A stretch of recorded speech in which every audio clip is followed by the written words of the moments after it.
Bienvenidos al canal Lengua, Literatura y Estudios Sociales. El día de hoy vamos a hablar y analizar acerca de un tema súper importante que es la economía y sus problemas. Esta clase va dirigida para noveno A y B del Colegio Técnico Ecuador.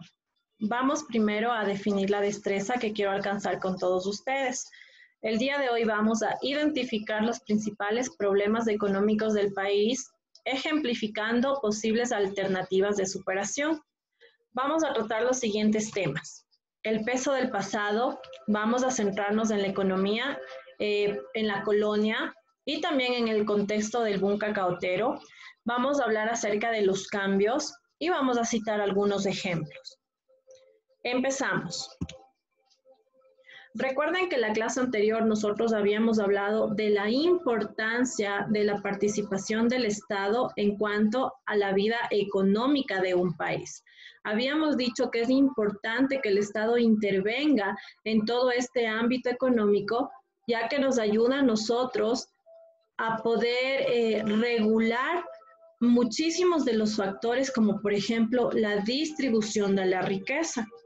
Habíamos dicho también que es importante que el Estado intervenga porque el Estado es el encargado de realizar muchísimas obras de infraestructura que permitirán el desarrollo de una sociedad. Habíamos también nosotros mencionado que es importante que el Estado intervenga para que pueda garantizar los derechos de los ciudadanos. Vamos a iniciar esta clase hablando acerca del peso del pasado. Nosotros podemos decir que a pesar de los grandes emprendimientos que el país ha incentivado, todavía no nos deja de preocupar profundos y serios problemas que aquejan al desarrollo socioeconómico del país. ¿Cuáles son esos problemas? El primero es la concentración de la riqueza en pocas manos. Hemos nosotros ya mencionado que nosotros tenemos una pirámide social donde la burguesía es el número de personas más reducido de nuestro país, pero lamentablemente, a pesar de ser un número reducido, son quienes acaparan la mayor riqueza que genera nuestro país. Ya habíamos mencionado que bajo esta pirámide social estamos lo que conocemos como el proletariado o la gente del pueblo. Y la gente del pueblo prácticamente es quien realiza un mayor esfuerzo, un mayor sacrificio, pero lamentablemente lleva la menor ganancia. Tenemos también nosotros la escasez de las industrias. Para nadie es algo desconocido que nuestro país no tiene industrias, es decir, no tenemos un gran crecimiento industrial, lo que provoca que nosotros, siendo un país agrícola, siendo un país que produce recursos naturales, que genera materia prima, nos veamos obligados a vender nuestra materia prima, nuestros recursos a países industrializados. Y lamentablemente estos productos, una vez que son llevados a grandes industrias, regresan transformados a nuestro país, es decir, nos vuelven a vender nuestros productos ya transformados, pero a precios elevados. Esto genera una gran dificultad económica, ya que si nuestro país sería un país industrial, nuestros recursos deberían quedarse aquí, ser transformados y ser obviamente comercializados para todos nosotros como habitantes y los precios serían mucho más accesibles. Tenemos también la falta de capacitación profesional. Esta falta de capacitación profesional es también parte de culpa de los gobiernos, porque los gobiernos son los encargados de velar por la integridad de los seres humanos en cuanto a su formación académica, es decir, formar buenos docentes para que los docentes formen buenos profesionales. Pero si el Estado lamentablemente no invierte en educación, nosotros como profesionales no tendremos una formación apta para poder nosotros también seguir compartiendo estos conocimientos. Les voy a dar un ejemplo. Nosotros tenemos aquí educación pública y educación privada. Si nosotros nos ponemos a comparar, la educación pública tiene un gran número de estudiantes y obviamente el conocimiento se hace más difícil. La educación particular trabaja con un número de estudiantes que es proporcional al desarrollo pedagógico que debería darse dentro de un aula. Es decir, el conocimiento puede ser mejor asimilado. Pero ¿quién es el encargado de brindar todo este tipo de facilidades? Es el Estado. Tenemos también nosotros muchísimos problemas que se han convertido en un verdadero desafío para el país. ¿Por qué? Porque nuestro país necesita ser más justo, necesita brindar igualdad de oportunidades a sus habitantes. Les he puesto yo aquí una ilustración. Esta ilustración nos habla muchísimo. Miren, tenemos en una parte una persona que está deleitándose de un gran banquete. En la otra tenemos una persona que simplemente le ha tocado las migajas del banquete que tiene la primera persona.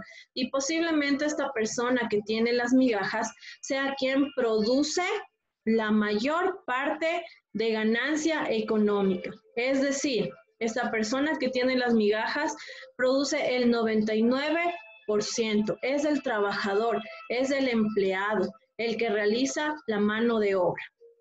Y la persona que se está deleitando del gran banquete simplemente es el dueño de la industria. Este dueño de la industria no hace mayor esfuerzo, no hace mayor sacrificio, sin embargo, se lleva la mayor ganancia.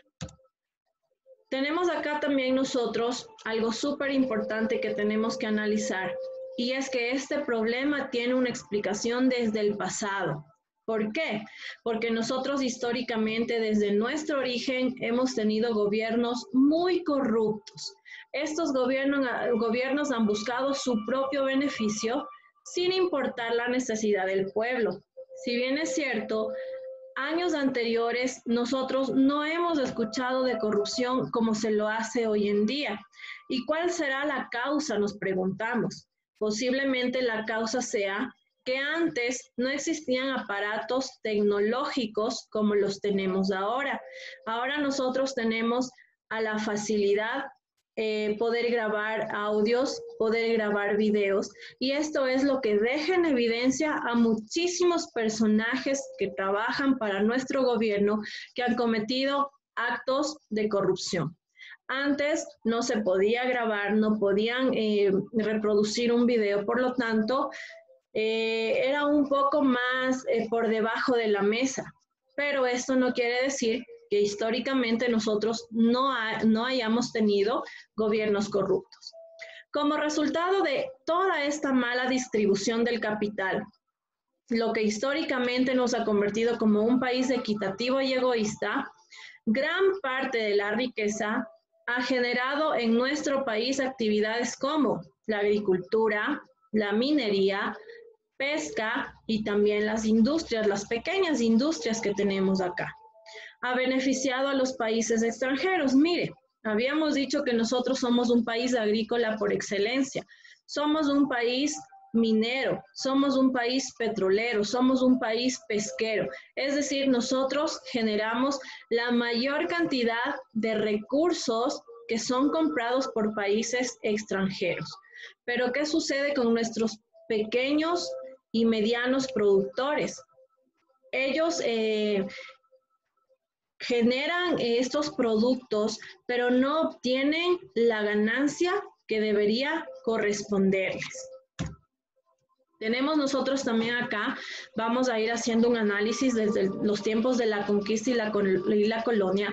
Recuerde que cuando llegaron los europeos a nuestro continente, empezó una inequidad muy abismal.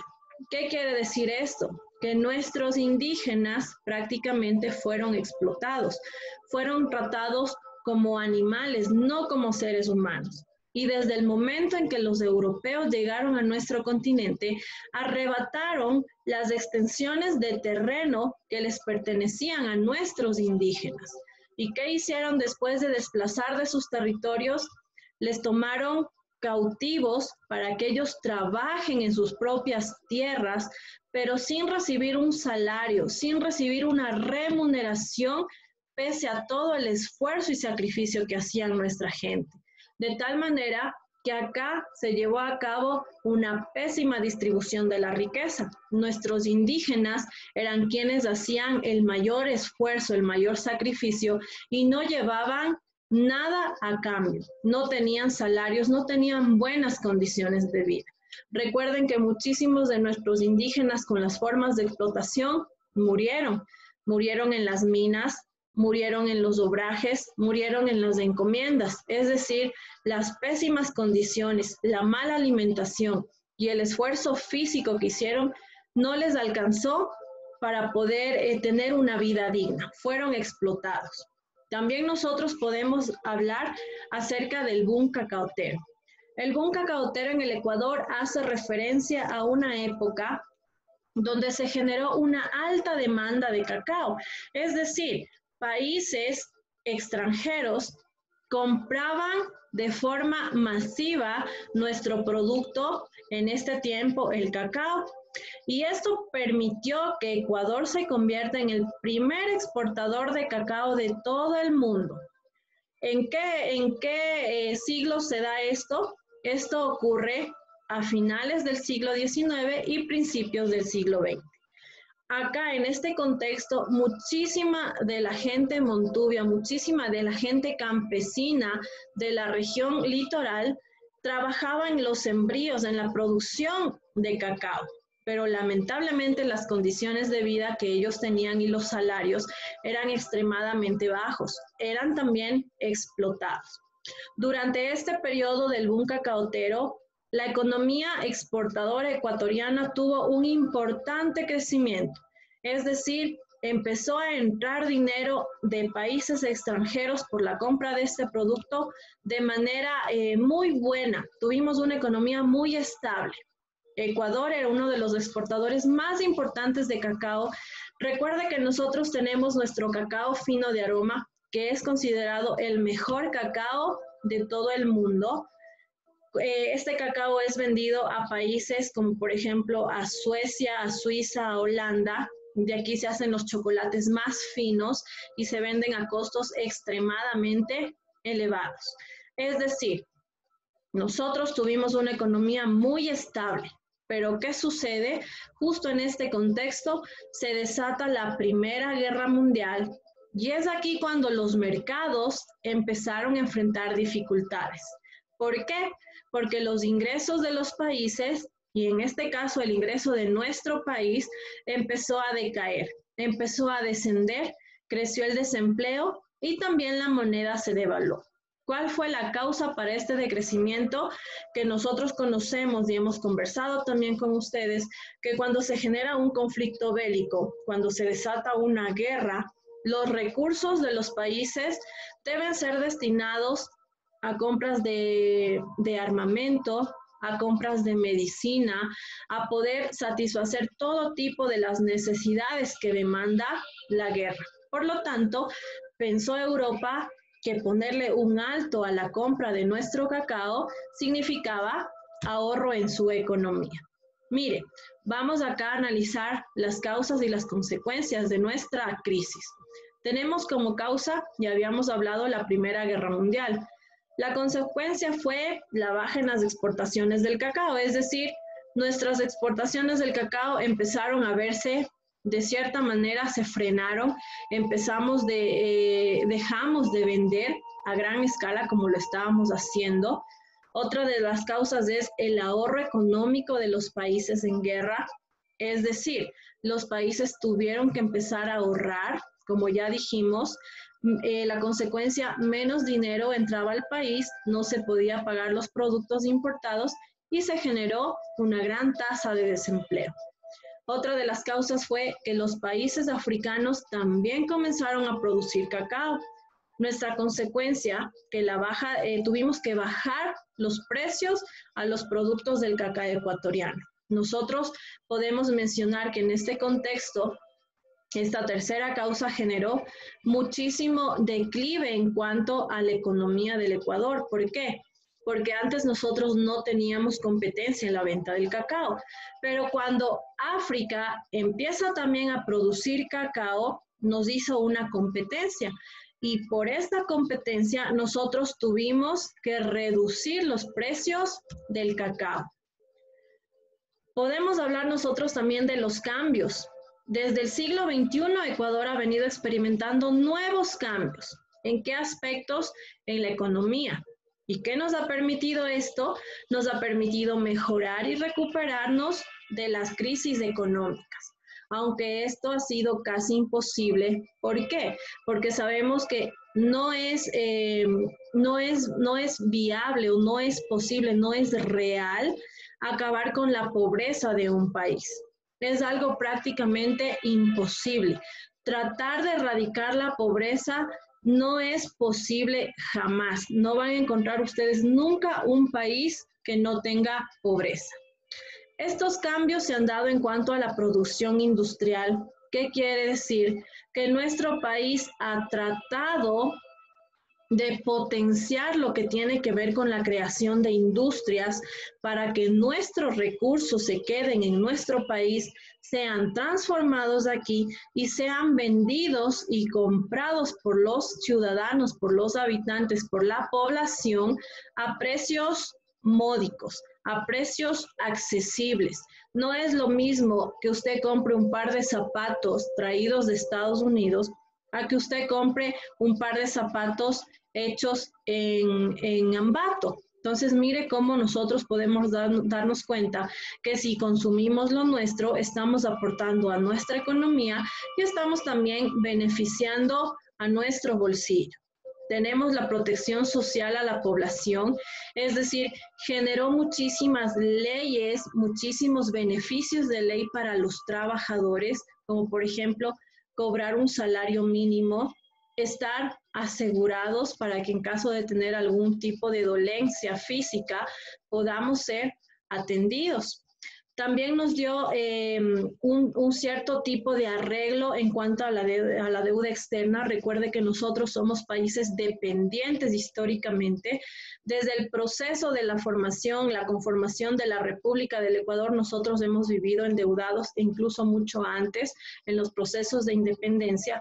Por lo tanto, hemos tenido que adquirir deudas con países potencias mundiales como Estados Unidos y actualmente con China. Mire, ¿qué es lo que sucede?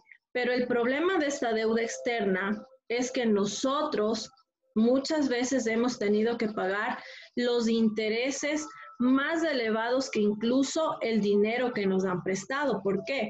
Por la irresponsabilidad de los gobiernos. Un gobierno puede estar preocupado de pagar constantemente la deuda, pero viene otro gobierno y ese gobierno no lo hace, por lo tanto existe un desfase y los intereses siguen aumentando y siguen creciendo. Tenemos también inversión en cuanto a las obras. Se han creado obras de salud, obras de educación, como por ejemplo nosotros tenemos lo que conocemos las escuelas del milenio. Se invirtieron fuertes cantidades de dinero en estas obras que de cierto punto de vista fueron muy positivas para la educación, pero lamentablemente, como habíamos visto, la falta de capacitación de los profesionales no permitió que este proyecto se desarrolle a cabalidad. Es decir, fueron proyectos que prácticamente despilfarraron dinero y se echaron a perder. Nosotros también podemos hablar y citar algunos ejemplos que el Estado ha tratado de aplicar para ayudarnos a superar la crisis. Primero es la inclusión de nueva tecnología en educación, como ya mencionamos, las escuelas del milenio. Tenemos la construcción de carreteras, escuelas, hospitales, viviendas populares. Sabemos nosotros que la construcción y que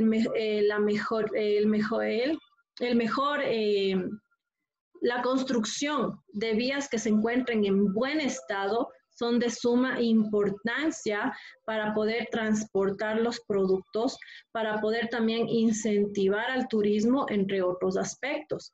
Las escuelas, como ya dijimos, los hospitales son de vital importancia para nosotros poder tener una vida digna y una formación buena.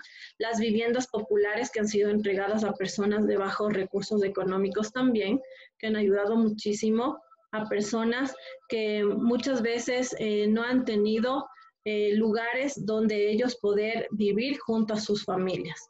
Tenemos también la protección de medianas y pequeñas industrias. El Estado se ha encargado de proteger estas medianas y pequeñas industrias con el objetivo de que estas industrias también generen empleo para la población.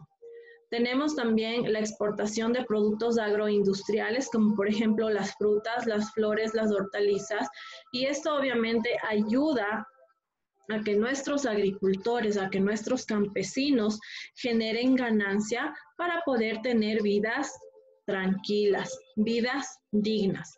Elaboración de puestos de trabajo para vendedores informales. Recuerden que muchísimas personas se han visto en la obligación de convertirse en vendedores informales, en vendedores ambulantes, como se les conoce, por la falta de empleo, por la falta de tener un puesto de trabajo fijo cobrando un mensual. Por lo tanto, ellos han tenido que verse obligados a comprar artículos y deambular por las calles para poder así llevar el sustento a sus familias. Por lo tanto, el gobierno también se ha encargado de reubicarles a ellos, de hacer pequeños puestos de trabajo para que ellos puedan ubicarse en estos lugares.